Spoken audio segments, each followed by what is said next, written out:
Hi friend, today I'm going to talk to you about using the SIRUI Sniper series of lenses and my review on them. Mama, you showed me love. What grace in the kids of the summer. Now, if you don't already know this, these are the rehoused autofocus versions of the SIRUI Nightwalker lenses. So everything relevant to the lens, the characteristics, the image, things like that, that's all in my previous video. So you could just go rewatch that. But I'll probably talk through those things in this video too. And the first question is usually, are those lenses worth it? I've been asked that plenty since making that video. And so I'll go ahead and answer that about these lenses and say, yes, absolutely. At $350 retail and even cheaper on Indiegogo when they are launched, these lenses to me are well worth that money. When I'm looking at any of the competition and looking at the Fujifilm lens space, generally the X-mount space, I do not see anything to me that is competing with a 1.2 aperture, a quality set of primes that have good, reliable autofocus that can be used even in video mode. And yes, all of my reviews are oriented towards videographers. I'm sorry, photographers, but these are great lenses for you too. But for video, the autofocus is reliable and good.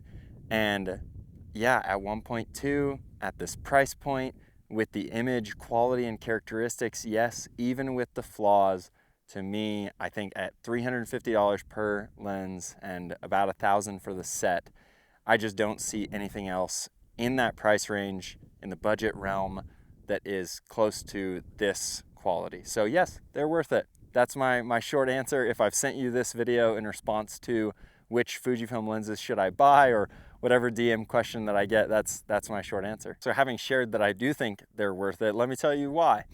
And I'll start with the autofocus, which is, of course, the big and defining feature of the Sniper series versus the previous Nightwalker series. For me, I use the Sigma 18-35 most frequently, and with the Fringer adapter, it is not responsive to the Fujifilm AF settings in the menu. Now, periodically, I do get to use native X-mount lenses that are useful with those settings. However, the first point I want to make in this video is that these lenses are incredibly responsive to those settings in my mind. And I don't know if it's because of the STM motors in here or what exactly is happening inside of the lens that causes this. But when you make an adjustment inside of the Fujifilm autofocus menu, it is incredibly accurate to what ends up happening in your footage. And this really matters because different autofocus situations require different autofocus settings. Sometimes you want a nice slow rack. Sometimes it doesn't matter if your focus is always perfectly on your subject so much as it matters that you don't distract with any pulsing or anything weird like that. And other times you just need to nail the subject, and you need to nail it even for split seconds at a time. And so if it pulses a little bit or if it has to hunt, that's okay. And you can set it to a really fast setting. And these lenses are incredibly responsive to those settings inside of the Fujifilm menu, which is a really big deal to me. However, it's not without its flaws, but I can't tell if that's because of the Fuji bodies or if it's because of these lenses. And frankly, I'm inclined to think that some of it is actually the Fujifilm body. And I've been using the XS20 and the XH2S, which are state-of-the-art Fuji autofocus, especially for video at this point.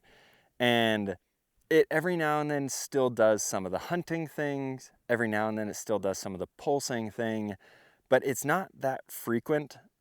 If I give it a good contrast point, which really matters for Fujifilm's autofocus system, if you don't know that, I should make a video at some point about Fujifilm's autofocus, just generally like how I use it, things like that, but it's good. I know that Fujifilm isn't perfect and does have some issues still there. And so I think that that's where these lenses struggle at times, is not necessarily in the lens itself, but with the body. And that's going to segue me to the weakest aspect about this lens, which is consistent with the Nightwalkers, but the autofocus has added a little bit of a new layer to this problem that I think needs to be addressed. That problem is the chromatic aberration. And at the price point, when you're talking about these lenses, you can't be asking for perfect coatings on your glass that's going to prevent chromatic aberration. You can't be asking for perfect mechanisms that are going to prevent focus breathing, which, by the way, these have excellent focus breathing or lack of. And you can see that on the Nightwalkers as well. So definitely look at that. But anyway, those are the things that you might start sacrificing when it comes to budget lenses, because those are the things that are going to put your lens up in the upper tier of pricing. And so chromatic aberration was an issue on the Nightwalkers that I made a point to mention. And on these, it is definitely still an issue. Now, the problem that autofocus compounds on is the fact that when the autofocus pulses and hunts, and again, I don't know that that's the lenses. I do think that might be the Fujifilm body. When the autofocus starts hunting and pulsing, that chromatic aberration can start to go a little crazy. And when you've got sticks and you've got leaves up against the sky, it starts to look a little bit out of control. And that for me can be problematic. So 100% honest about that. The chromatic aberration in combination with any autofocus issues is problematic to me. However, through all of my use cases so far, I've only encountered maybe a handful of scenarios where that comes up. And in those cases, what I would do is I would just switch to manual focus. I would just switch to manual focus because I don't want to risk that pulsing happening on the chromatic aberration. But otherwise, the chromatic aberration, I would say, still is consistent with the Nightwalkers.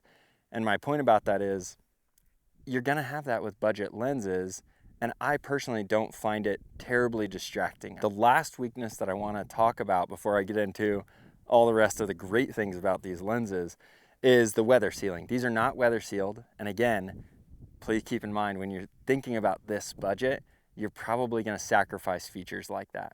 And that's across the board with camera technologies and technology in general, is that waterproofing and weather sealing takes money that when you're trying to sell a product at a budget price point that you can't pass on to the consumer. And so they don't have great weather sealing. There are a couple of vulnerable spots that you can visibly see on these. So I wouldn't be taking them out in a torrential downpour. I wouldn't be taking them into a sandstorm. However, for a little bit of rain, I've taken them out. I've gotten them wet. I've used them in my normal scenarios where, you'll encounter a little bit of weather, but I probably wouldn't push them beyond that. Now let me go backwards and wrap up my final 2 points related to focusing with these lenses. And that is, first, the autofocus is completely silent. You really cannot hear anything while these lenses are autofocusing, which is really, really nice, especially when I'm coming from the Sigma 18-35, like I said. You can hear that lens when it's autofocusing. Sometimes you'll pick it up in your scratch audio, and it can be a distraction at times, but these lenses are completely silent. And then the next one is the manual focusing. It's wire-based focusing, so it's not my favorite thing to do, but in a pinch, I definitely think it's usable, especially if you have your Fujifilm settings, set up correctly, where it's linear autofocus and you have the ring in the direction that you prefer. Things like that, especially also if you use the autofocus or the manual focus scale. On the XS20, you have like the matching arrows autofocus feature. So the autofocus is more than the manual focus is more than tolerable. It doesn't really bother me to have to use it, but these are autofocus lenses, so that's usually when they're on the camera, that's what I'm hoping to do. So finally, we are into the image and the characteristics of these lenses, but again, go look at the Nightwalker video and you'll already know that I've shared much of these thoughts. But these, to me, again, I will repeat, have character without having unpredictable faults and flaws. And that is an important distinction to make, because there are many lenses out there that don't have any character and they are perfectly pristine all the time. And I might actually just go ahead and say the Sigma 18-35 is high on that list. It is a lens that is very technically sound, but it lacks an amount of character that a lot of people end up solving by throwing a mist filter on it, or They use other effects filters basically, and that's across the board with lots of lenses. They just don't have much character about them.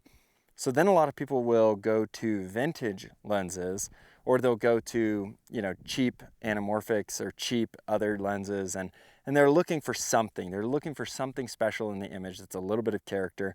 But when you start doing that, sometimes those are unpredictable, and the character comes with some really bad flaws and some other issues. And so all that is to say that I find these lenses have a very charming character about them, which might sound funny, but until you use them or until you experience a lens where you've felt this before, there's something about the image, in different settings and scenarios, the flares and, the shape of the bokeh and things like this that are hard to explain and quantify, but they produce something in the image that is really satisfying and enjoyable. But the good news is these don't come with all of the unpredictable faults and flaws that you might find, if you're looking at vintage lenses or if you're looking at very cheap lenses. Oftentimes those will have faults and flaws that will pop at the most random times and interfere with your footage instead of adding to it. And so I could go on for a long time about that, but that is definitely something that is true of the Nightwalkers, that is very true of the Sniper series as well. And now to wrap it up is kind of color rendition, the sharpness, and the overall image quality.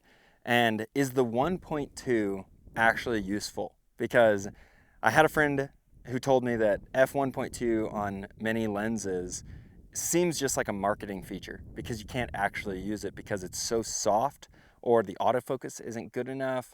And I will say confidently that with these lenses, I am trying to almost exclusively shoot at f1.2 because to me, that is a huge part of the attraction, is the fact that they can shoot at f1.2, which almost makes my Fujifilm cameras feel like full frame again. Like there was a time when I was using full frame cameras and I did love that deep, shallow depth of field and the bokeh and everything. And I kind of miss that at times with Fujifilm.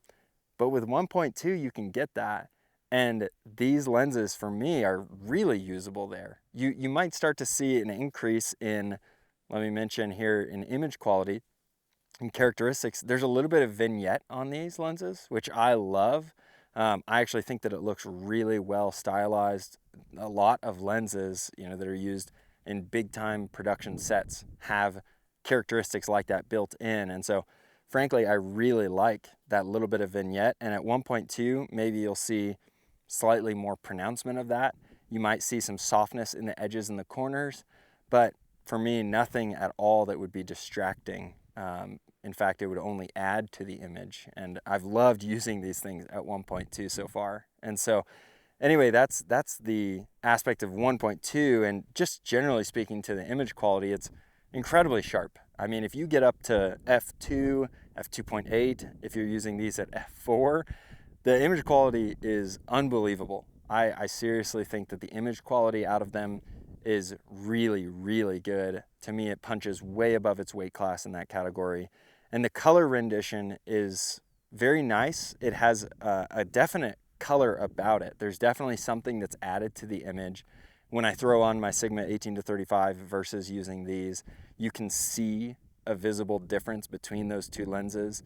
These have a little bit of contrast, I would say, that adds to the image. These have a little bit of maybe saturation or something that adds to the image. I can't quite define. And overall, I would say, yeah, the color rendition that comes out of these, the f1.2 is actually usable. The sharpness is really, really good. And again, especially if you start shooting above f1.2, at 1.2, maybe there's some corner or edge softness or rolling off that's happening in the sharpness. But honestly, it's not pronounced enough to make 1.2 unusable. So yeah, that's kind of all of the image related characteristics. And again, go watch the Nightwalker video and I'll confirm for you that I said all those same things about that glass. In the end, I've probably forgotten to mention something. So leave a comment down below, ask your questions, whatever you're curious about with these lenses. I have loved using them personally. SIRUI continues to be a company that from the beginning of my videography career, the first monopod that I bought in 2015 was SIRUI. And so now to be working with them on this, I get a whole host of companies that email me, and I say no to pretty much all of them. There are only a couple of brands that you'll find on my YouTube channel, and usually they're brands that I find are doing something innovative, and they're doing something at an affordable price point, because frankly, I don't have all the money in the world, and I need good quality equipment at that lower price point. And SIRUI is a company who consistently is doing that. So I'm not profiting anything on this. Indiegogo is not a sponsored link. So down below, go visit, learn more about the lenses. I won't gain anything by that. It's not an affiliate link. So if you're interested in these lenses, go check them out. I'm making this video just as a way of helping you. If you are considering these lenses, I hope you find my reviews honest and truthful. And more than anything, that's the most important thing to me, that I'm able to help you out by telling you the truth about products and equipment at an affordable price point.